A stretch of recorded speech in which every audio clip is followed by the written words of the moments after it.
জোরে বলুন না আল্লাহুম্মা আমিন। আমরা একটাই শুনবো, একটাই আমলে পরিণত করব ইনশাআল্লাহ। কোরআনের একটাই আয়াত যথেষ্ট। কি বললাম? কোরআনের একটাই আয়াত যথেষ্ট আল্লাহকে চেনার। কেউ যদি এই আয়াতকে নিয়ে গবেষণা করে, কোরআন এমন এক কিতাব, মান ক্বালা বিহি সাদাকাহ, আল্লাহর নবী বলেন কোরআন দিয়ে যারা কথা বলে তারা সত্য কথা বলে। কারণ কোরআনে কোনো মিথ্যা নাই। যে কোরআনের ধারে পাশে আসবে, কোরআনের সংস্পর্শে থাকবে, সেও দামি হয়ে যাবে।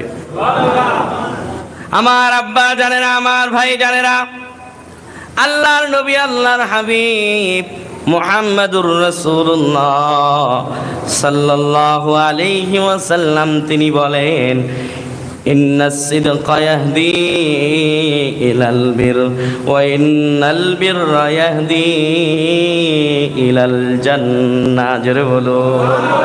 আমার আব্বা জানেন, আমার ভাই জানেন, অন্তরের কান দিয়ে কথাগুলো শুনুন আর উপলব্ধি করবেন। হায় আমার আপনার রব যে উদ্দেশ্যে দুনিয়ায় আমাকে আপনাকে হায়াত দিয়ে পাঠিয়েছে, আমি আপনি ওই হায়াতটাকে কাজে লাগাতে পারছি কিনা উপলব্ধি করেন। কারণ দুনিয়া হলো আমার আপনার আমলের জায়গা, কিছু নিয়ে যাওয়ার জায়গা, দুনিয়া কাজে লাগানোর জায়গা, দুনিয়া খেল তামাশার জায়গা নয়। আখিরাতের পুঁজি তৈরি করা লাগবে।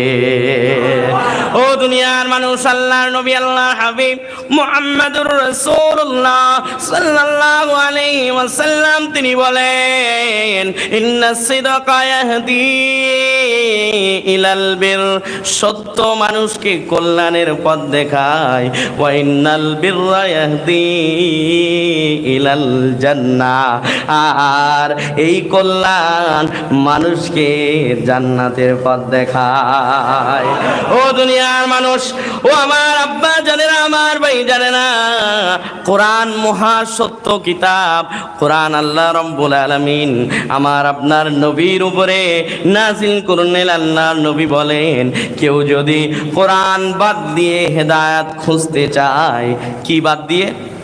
কথাটা বড় কঠিন। কোরআন বাদ দিয়ে কেউ যদি হেদায়েত খোঁজার চেষ্টা করে, আল্লাহ তাকে নিজে গোমরা করে দিবেন।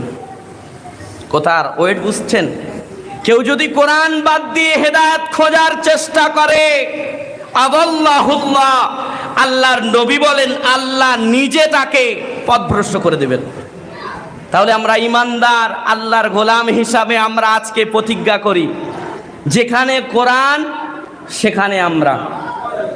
বলুন, যেখানে কোরআন, যেখানে কোরআন সেখানে আমরা।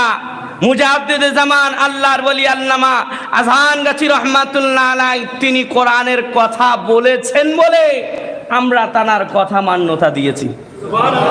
বলুন বলুন সুবহানাল্লাহ। ও দুনিয়ার মানুষ, মুজাদ্দিদে জামান আল্লাহর ওলি আল্লামা আজহানগাছি রহমাতুল্লাহ আলাইহি তিনি কোরআন এবং হাদিস এবং নবীর 63 বছরের জিন্দেগিকে সামনে রেখে মূল পয়েন্ট কিছু তুলে ধরলেন কোরআন এবং হাদিস থেকে, আর সাধারণ মানুষগুলোর কাছে এটা দিয়ে দিলেন। আর তিনি বললেন, আমি সত্যের সংগঠন করে গেলাম, এটা হলো সত্যের সংগঠন, অর্থাৎ হাক্কানি আঞ্জুমান। জোরে বলো। ও দুনিয়ার মানুষ, তিনি দিয়ে গেলেন আর বলে গেলেন, ও আল্লাহর বান্দারা, আমি দুনিয়ায় দলাদল বাড়ানোর জন্য আসি নাই। হাক্কানি আঞ্জুমান সত্যের সংগঠন, এর দ্বারাই পরিষ্কার। এই সংগঠন হলো কোরআন দ্বারা পরিচালিত। আর তানার কথা নিয়ে যদি কেউ ভাবনা চিন্তা করে, তাহলে সেও আমার মুর্শিদের প্রেমে পড়ে যাবে। ও দুনিয়ার মানুষ, আমার আপনার মুর্শিদ তিনি বলেন, বাবা কোরআন যা বলছে মানার চেষ্টা করো। কোরআন হাদিস সামনে রাখলাম, রাখার পরে আমি যেগুলো বার করলাম, নামাজ পড়া লাগবে বিনা কাজায়, আর এই কোরআনের তেলাওয়াত করা লাগবে, হালাল রুজি খাওয়া লাগবে, এবং আল্লাহর ভয় অন্তরে রেখে চলা লাগবে। ও আমার আব্বা জানেরা, ভাই জানেরা, আমি আপনাকে জিজ্ঞাসা করছি, আপনি বলুন এই চারটি কথা কি কোরআন হাদিসের বাইরে নাকি? হ্যাঁ, অনেকেই না বোঝার কারণে হাক্কানি আঞ্জুমানের ব্যাপারে অনেক উল্টা পাল্টা কথা বলে। আমরা তাদের উদারতার সাথে আহ্বান জানিয়ে গেলাম, দাওয়াতও করে গেলাম, ভাইজান একটু কষ্ট করে পাটা পাইচারি করে গাড়িতে উঠে, ট্রেনে উঠে 18 নম্বর বাগমারিতে যাম।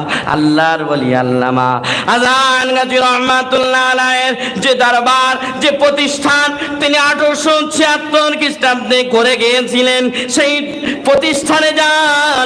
যদি সেখানে কোনো শরিয়াত বিরোধী, কোরআন বিরোধী, হাদিস বিরোধী যদি কোনো কাজ থাকে, আপনার মানা লাগবে না।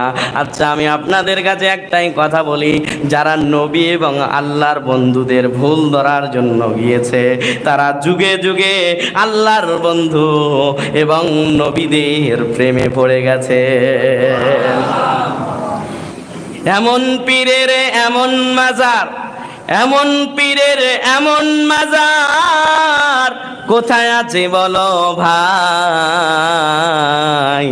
যে মাজারে শিরক বেদাত কিছু নাই রে ভাই। ও দুনিয়ার মানুষ, আমরা আল্লাহর ওলিদের কাছে কেন যাই? সোহবাত নেওয়ার জন্য। তিনি যেভাবে নিজেকে উন্নতি করে আল্লাহর বন্ধুর দিকে নিয়ে গেছেন, আমরাও তানাদের কাছে যাই শিক্ষা নেওয়ার জন্য। তিনিও মানুষ, আমিও মানুষ, তানার দিকে আমিও আমার ইবাদতের দিকে সময় বেশি দিয়ে আমি আল্লাহর কাছে বন্ধু হওয়ার জন্য চেষ্টা চালিয়ে যাব। সেই জন্য আমরা ওলিদের কাছে যাই। জোরে বলুন সুবহানাল্লাহ। ও দুনিয়ার মানুষ, অনেকেই হয়তো অনেক রকম কথা বলতে পারে, তবে আমি আপনাকে বলবো, সত্য যদি হতে চান, সত্যের সংস্পর্শে থাকা লাগবে।